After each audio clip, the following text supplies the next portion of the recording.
If I had known about the developmental disorder, I wouldn't have had you. You are an unnecessary existence for our family." When my mother said this to me, my world turned completely dark. Let's go. From now on, a new life begins for the three of us. My father stuck his head out of the car window and declared that loudly. In front of our grandparents' empty house, my parents left me behind, laughing as they left. As I watched the car drive away, all I could do was stand there, frozen, at the age of 10. My name is Tracy. I am turning 25. I have a twin brother, Tony, and I used to live with him and our parents, but we have been living separately for over 10 years. The reason is because of such a past.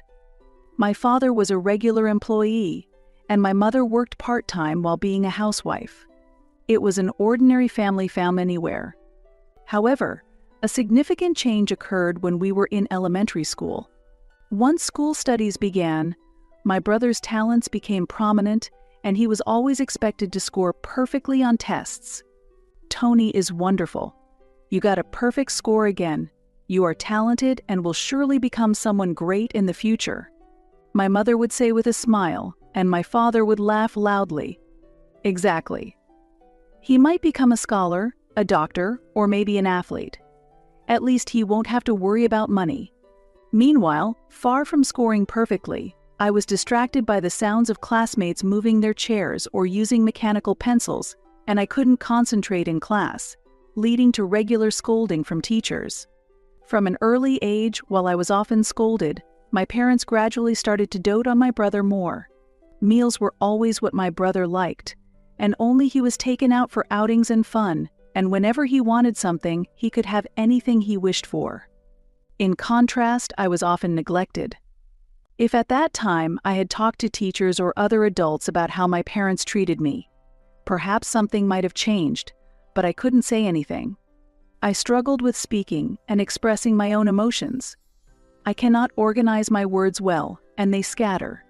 Now that I am an adult, I can somehow communicate my thoughts, but I am still sometimes misunderstood. Even when I think I am responding appropriately without understanding the other person's intent, I sometimes give irrelevant responses. According to my mother, I was born with a mild developmental disorder, and although I have gradually been able to do more as an adult, I still have many difficulties, and as a child, I was difficult for adults to handle. However, that is no reason to neglect me, and I continue to grow. My parents, who thought of me as a naive child, often looked down on me and insulted me compared to my talented brother. Now, I could argue against such an attitude from my parents, but at the time, my parents held absolute authority, and I simply smiled and endured without rebelling against any words or actions. The relationship with my brother, who was close to me during my childhood, also began to change. As he grew older, my excellent brother did not try to understand me and started to look at me strangely. "Don't talk to me at school. It's good our faces are different. I wouldn't want anyone to think we're siblings. Keep quiet, because you're stupid." Before I knew it, the kind words from my brother disappeared, and he despised me as if I were disgusting, and eventually completely ignored me. Naturally, my parents did not pay attention to how he was to me. I simply no longer received attention or affection from my parents, and my days were reduced to receiving minimal care. On special days like birthdays or Christmas, my parents would take my brother out to eat.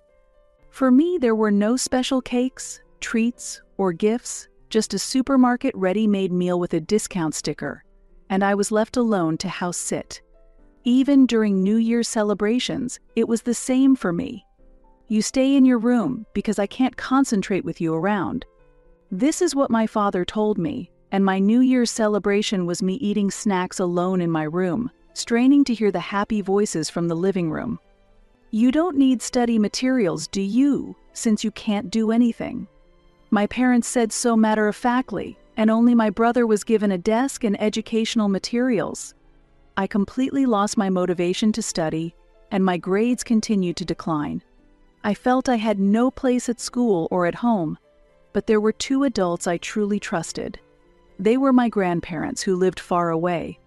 It took over 2 hours by car to visit them, and although we couldn't see them often, I was allowed to accompany my family to visit them twice a year, during summer and end-of-year holidays, under the condition that I wouldn't speak a word. My grandparents' house was in a nature-rich countryside, which might have seemed boring to my brother and parents, but for me it was a wonderful place.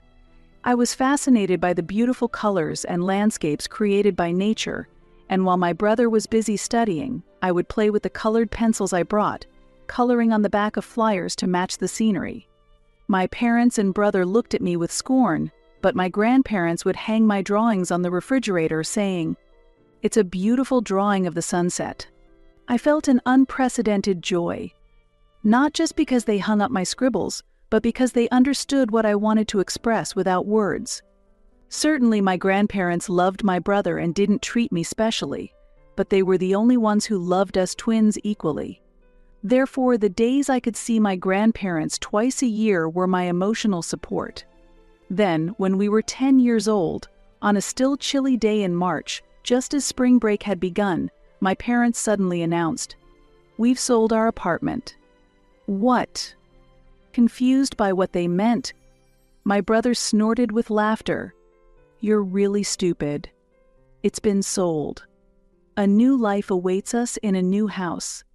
Moving? If the house is sold, where would we live? What about school? When is the move? Why? Overwhelmed by the sudden news, my father yelled angrily at me, "Shut up. Your talk is always pointless. It's because you didn't notice, even though we've been preparing for a long time. Pack your stuff quickly." I hadn't realized until then, but the living room was already packed up. Because I was mostly confined to my room, I hadn't noticed that things around the house had gradually been disappearing. While panicking, I held back tears and packed my belongings into cardboard boxes. However, I could only take a few toys and only the bare minimum amount of clothes. Since it was spring break, my belongings were most of what I brought home from school, and I finished packing them into boxes quickly. "I'm ready. Everything's packed in boxes. I've got my school bag too, but anything else?" "We don't need your report. Just get in the car quickly." "Okay, I understand." My father tossed my cardboard box into the trunk of the car roughly, and I got in the car holding my school bag. However, Tony, who usually sat next to me, was not there. Tony isn't here. Where is Tony? It can't be just us three going, right? Aren't we missing some luggage? "Aren't you supposed to be quiet in the car?" My mother scolded me sharply, and I fell silent. "It's hard to understand you. We gave your brother some pocket money and let him go out to play. Be quiet if you understand." In the silence, I absent-mindedly gazed at the blossoming trees outside the car, but suddenly a light of hope flickered in my heart. Maybe, just as they used to take only my brother out, this time they were taking only me to some fun place. My parents were perhaps trying to surprise me with the move. While I unconsciously smiled, my parents were quietly talking about something. At that time, I was too excited to care about what was being said. However, I never dreamed that this joy would later be betrayed. I eventually fell asleep and was suddenly woken up by my mother's loud voice. "Wake up quickly. Take your school bag and get out of the car." Not knowing where I was, I got out of the car and was astonished by the scene in front of me. It was in front of my beloved grandparents' house. Yay. Grandma, Grandpa. I energetically tried to open the door, but suddenly stood frozen.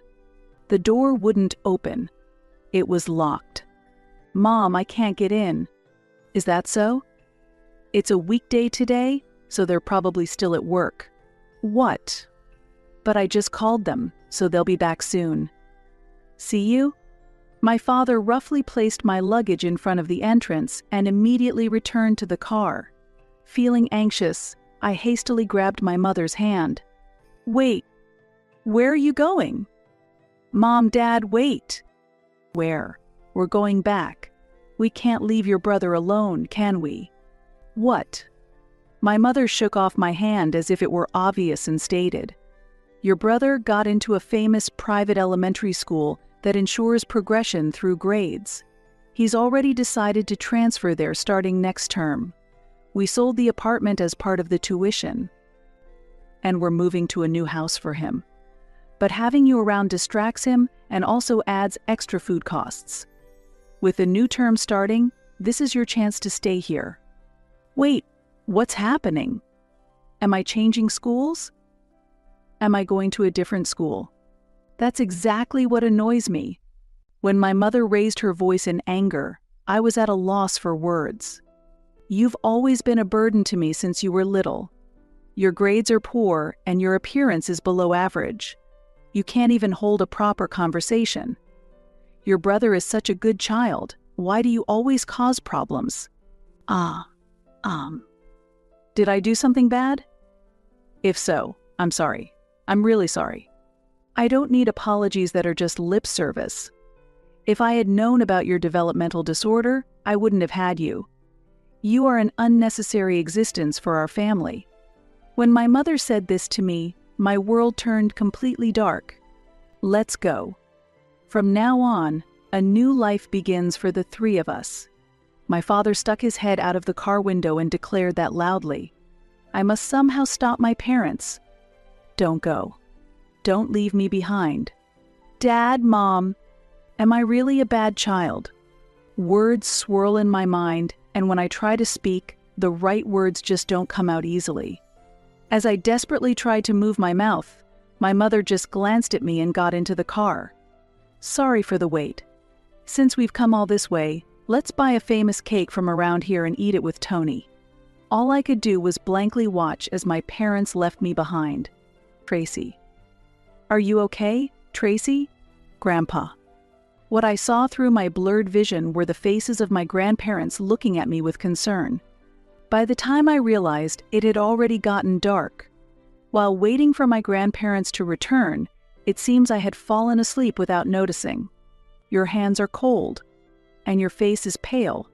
My grandfather wrapped me in a jumper, carried me on his back, and took me to a warm room. My grandparents were moving quickly and talking in very angry tones. How long has Tracy been waiting there? They couldn't believe seeing a message when they happened to look at their phone at work. We've left Tracy in front of the house. Please take care of Tracy. They both rushed back home immediately. It would have been a disaster if they hadn't found me. At that time, my grandfather was working as a craftsman, and my grandmother was diligently working at a local restaurant. Despite knowing their busy lives, my parents didn't contact them in advance, only sent a message on that day, and the communication ended just like that. That made me painfully aware of how insignificant I was to my parents.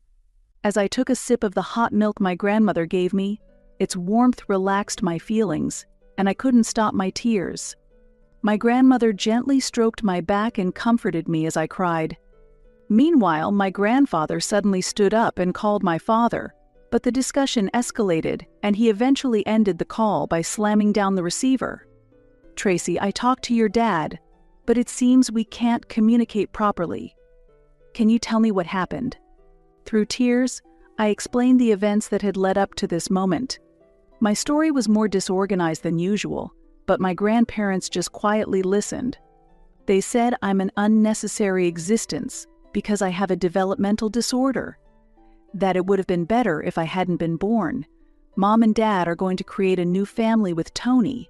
As I choked out the words, I was enveloped in a warm embrace.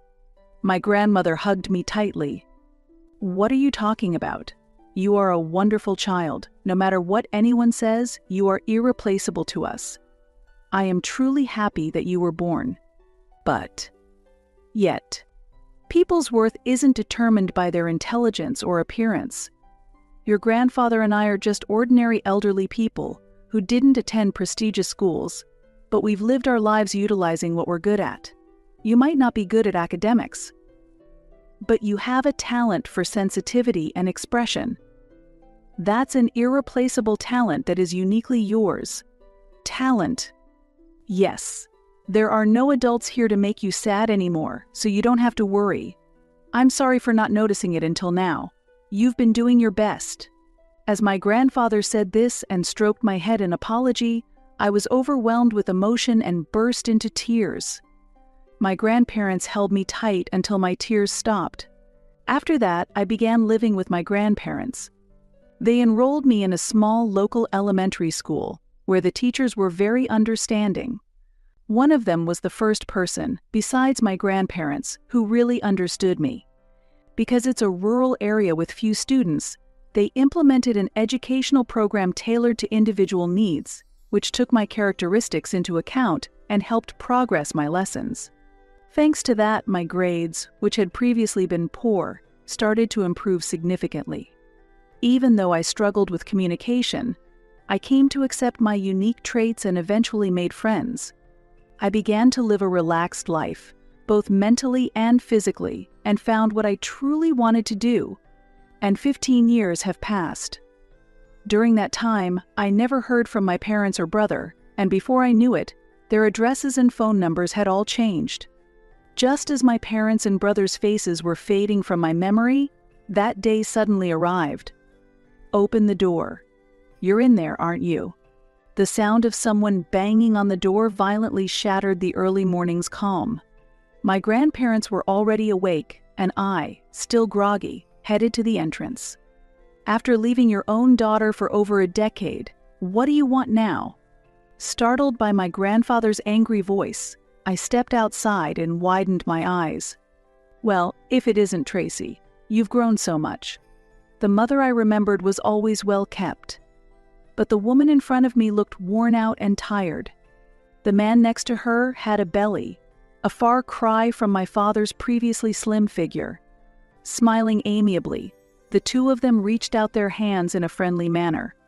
I avoided their hands and glared at them. If you are my parents, why have you come? Don't talk like we're strangers. We came to talk. Talk. Yes, we are fully aware. It seems this workshop is making quite a profit now. Dad has gotten old, and as both a manager and a craftsman, he's reaching his limits, right? That's why we've come back. I thought I'd take over the business. And we heard our lovely daughter is set to inherit from him. That should be ours to receive. My grandfather snorted at my father and mother's words. Oh? You came back to get a share of the leftovers? And even take over the business? How presumptuous. An amateur with no basic knowledge of glass artistry taking over our workshop. We've already decided our successor. What? Tracy. She will take over. She's a genius. What? Ridiculous. This child who can't do anything. What? As if to interrupt my father, my grandmother threw a newspaper at his face. What are you doing? Look inside, you fool. There's an article about this workshop. My father flipped through the newspaper, his eyes widening as he alternated between looking at me and the newspaper in shock. Young glass artisan, from a local workshop to the world. It was an article from a recent interview. By the time I was a middle school student, I had become fascinated by my grandfather's work. I had started helping out in the workshop around that time. I was initially just an assistant, but as I started to actively engage in glass artistry, I quickly became an apprentice in my grandfather's workshop. Recognized for my skills by my grandfather, I became passionate about capturing the allure of nature in glass. A few years ago, I finally completed the piece I had dreamed of making and started selling it. It became popular on social media, and I quickly gained recognition, becoming known as a prominent glass artisan. Now, I even receive orders from restaurants and stores abroad, and we've expanded our workshop with more artisans and launched online sales. You are indeed our daughter, not like that useless, timid son. As my father exaggeratedly praised me, my mother eagerly nodded along. Useless? Timid? Surprised by the words so opposite from my memory of my brother, I asked them, and my mother glared at me sharply. Just listen. That useless Tony. My mother began speaking excitedly. According to her, my brother had graduated from university and landed a job at a top company, all going well initially. However, being praised as excellent for years, he became arrogant and unexpectedly fragile. Buffeted by the harsh waves of society, he faced failure within a short time and quit his job less than a year after starting. Can you believe it? Just a little scolding and he quit his job. I could never imagine it. Now he mostly stays in his room, hardly ever coming out except for the bathroom or shower. We quit our jobs because Tony had started working. Hey Dad, setting aside the inheritance issue, you have money, right? Can't you take care of us three? Or even just us two? At my father's words, my grandfather's expression turned to astonishment. Do you two only care about yourselves? He's still young, he'll figure something out. If it's decided that we stay here, he'll manage somehow. He's not a child anymore. It's impossible for us to find new jobs at our age. Hey Dad, listen to your loving son's request. My grandfather, dumbfounded, sighed and went back into the room. As I stood there stunned, my mother looked at me intently and said, "You should live with your mom and dad too, right?" Oh, I forgot. You don't understand what we're talking about anyway, do you?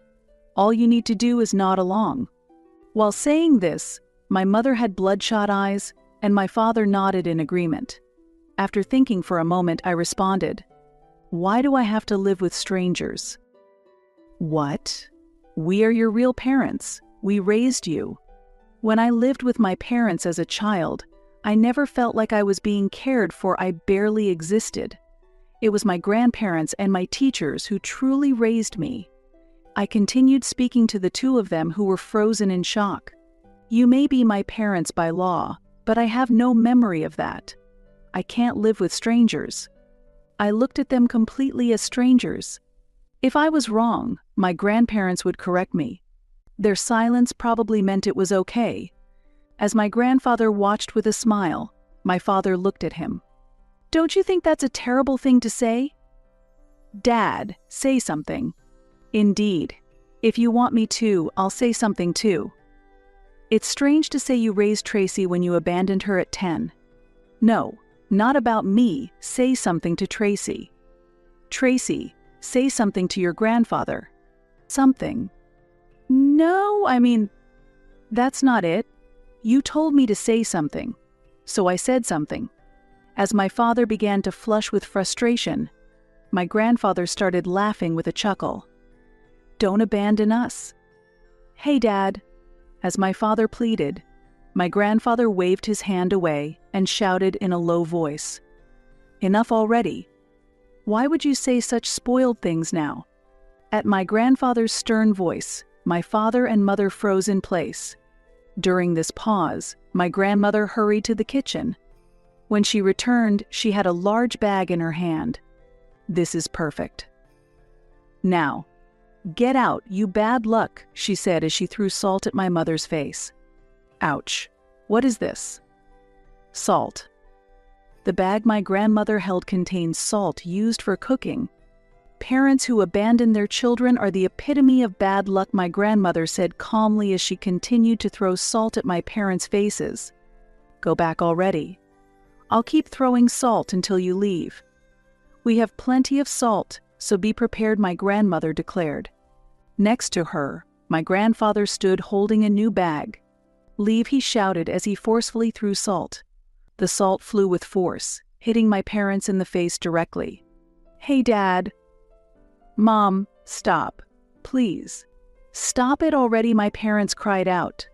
However, my grandparents continued to throw salt emotionlessly, shouting, "Go back already." "Never come back," they yelled as my parents desperately clung to my hand.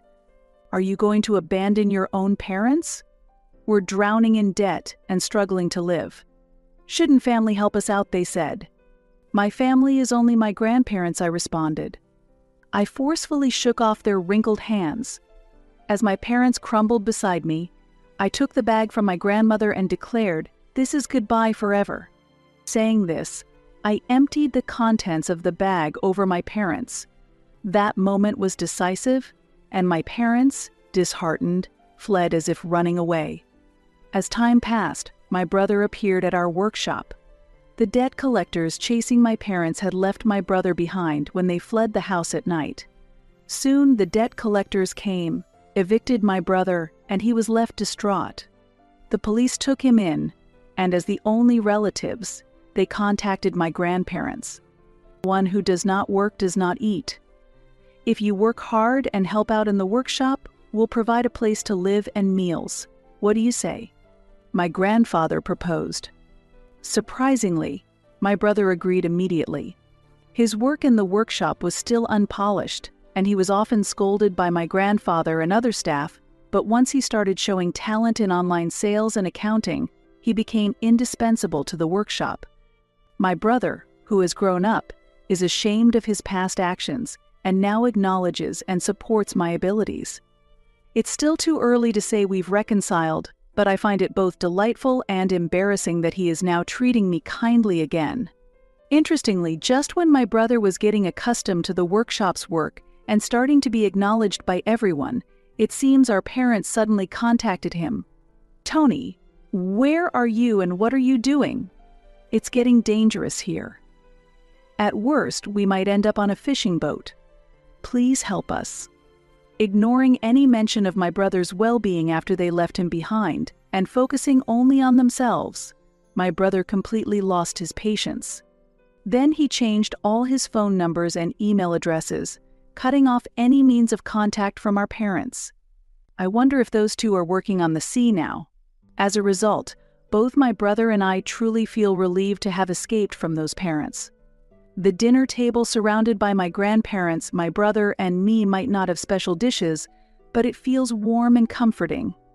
In a slightly misshapen dish made by my brother, there is mashed potatoes cooked by my grandmother. My grandfather is enjoying his beer in a glass that I made. I am finally feeling a happiness I couldn't experience in my childhood.